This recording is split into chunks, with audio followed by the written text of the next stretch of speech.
কোচবিহারের বহু ওষুধের দোকানেই নেই ট্রেড লাইসেন্স, চলছে অবৈধ ব্যবসা। 10 থেকে 15 জন করে হাসপাতালের ডাক্তারদের বসানো হচ্ছে ওষুধের দোকানের প্রাইভেট চেম্বারে। প্রেসক্রিপশনে লিখিয়ে নেওয়া হচ্ছে প্রয়োজনের বেশি ওষুধ, করানো হচ্ছে প্রয়োজন না থাকার টেস্ট। চক্রের ফাঁদে পড়ে সর্বশান্ত হচ্ছেন সাধারণ মানুষ। কোচবিহার ব্যবসায়ী সমিতির ডাকা বন্ধ সম্পর্কে বলতে গিয়ে বিস্ফোরক পৌরপতি রবি ঘোষ। কোচবিহার ব্যবসায়ী সমিতির ডাকা বন্ধ সম্পর্কে সাংবাদিক বৈঠক করে বিস্ফোরক মন্তব্য কোচবিহার পৌরসভার পৌরপতি রবীন্দ্রনাথ ঘোষের। বিশেষভাবে আক্রমণ ওষুধ ব্যবসায়ীদের। আজকের সাংবাদিক সম্মেলনে রবীন্দ্রনাথ ঘোষ বলেন, কোচবিহারের বহু ওষুধের দোকানে ট্রেড লাইসেন্স নেই, অথচ তারা সেই সব ওষুধের দোকানে 10 থেকে 15 জন করে ডাক্তার বসাচ্ছে, যেটা অবৈধ ব্যবসা। আর শুধুমাত্র এতগুলো করে হাসপাতালের ডাক্তার বসানোই নয়, তার পাশাপাশি ডাক্তারদের দিয়ে বেশি করে ওষুধ লিখে নেওয়া হচ্ছে বলে দাবি করেন পরবর্তী। উদাহরণস্বরূপ তিনি নিজেকে দেখান। রবীন্দ্রনাথ ঘোষ জানান, বিগত 2 থেকে 3 বছর ধরে তিনি প্রত্যেকদিন 14 থেকে 15টা ওষুধ খেতেন, অথচ সপ্তাহখানেক আগে ব্যাঙ্গালোরে তিনি ডাক্তার দেখালে 3-4টে ওষুধ বাদে বাকি সব ওষুধ বাতিল করে দেয় সেখানকার ডাক্তার। তিনি আরও বলেন, তাহলে প্রয়োজনের বেশি যে ওষুধ তিনি খাচ্ছিলেন সেটি তার শরীরের ক্ষতি করছিল, তার স্নায়ুতন্ত্রের ক্ষতি করছিল।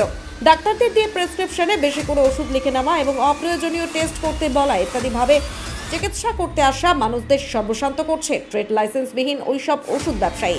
পৌরপতি রবি ঘোষ আরও বলেন, আস্তে আস্তে আরও অনেক সত্যই সামনে আসবে। এই ঘটনাগুলিকে তিনি ট্রেলার বলেন এবং বলেন পিকচার এখনো বাকি আছে। ব্যবসায়িক সমিতির ডাকা 24 ঘন্টা বন্ধ সম্পর্কে রবি ঘোষ জানান, এটি উদ্দেশ্য প্রণোদিতভাবে করা হয়েছে। বিভিন্ন ব্যবসায়ীরা তারা ঠিকমতো কর দেন না এবং কর চাইতে গেলে পৌরসভার কর্মীদের সাথে খারাপ ব্যবহার করেন। প্রসঙ্গত উল্লেখ্য, কর বৃদ্ধি নিয়ে পৌরসভার সঙ্গে কোচবিহার ব্যবসায়ী সমিতির একটি মত অনৈক্য চলছিল বহুদিন ধরে। তারই ফলাফল হিসেবে ব্যবসায়ী সমিতি আজকে 24 ঘন্টার বন্ধের ডাক দিয়েছে। কোচবিহার ভবানীগঞ্জ বাজারে সেই বন্ধের পরিপ্রেক্ষিতে সাংবাদিক সম্মেলনে এসে বিস্ফোরক কিছু দাবি করলেন রবীন্দ্রনাথ ঘোষ।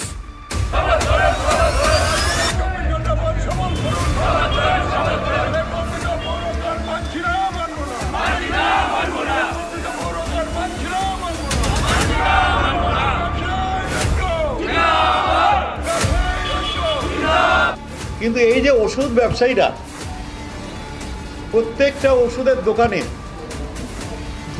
একটা দুটোর থেকে আরম্ভ করে 14-15টা পর্যন্ত ডাক্তার বসাচ্ছে, হাসপাতালের ডাক্তার।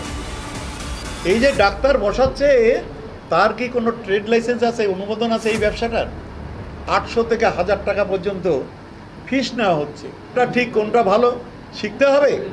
তার আরও কাজ আছে, আজকে না ক্রমশ প্রকাশ্য अभी टेलर है, बाकी पिक्चर बाकी है।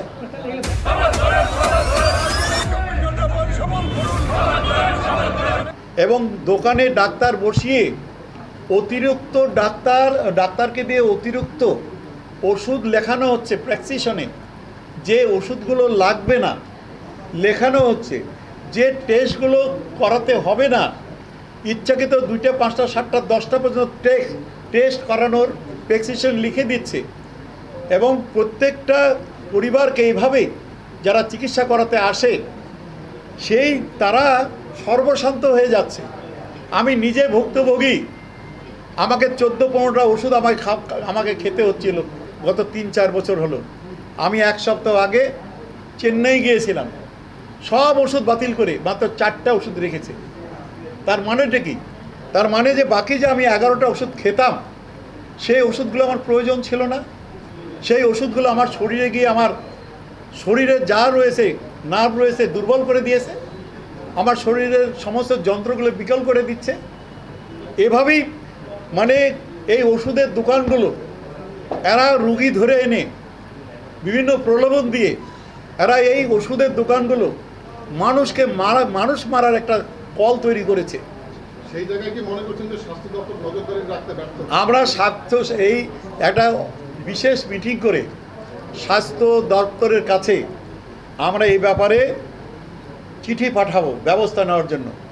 এবং আরও দুঃখের সাথে বলি, ব্যবসায়ী সমিতির সম্পাদক সুরজ ঘোষ, তার বাড়ির নিচে যে দোকান ওষুধের 15 জন ডাক্তার বসান, বেশিরভাগ হাসপাতালের ডাক্তার, তার কোনো ট্রেড লাইসেন্স নাই, অনুমোদন নাই, বেআইনি ব্যবসা। এটা তার কাছে আমার শিখতে হবে।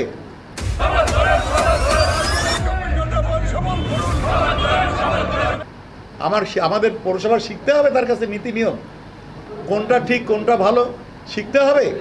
তার আরও কাজ আছে, আজকে না ক্রমশ প্রকাশ্য আবি টেইলার হয়, বাকি পিকচার বাকি হয়। ব্যবস্থা নিচ্ছে না কেন পৌরসভা, যাতে এত অনিয়ম চলছে?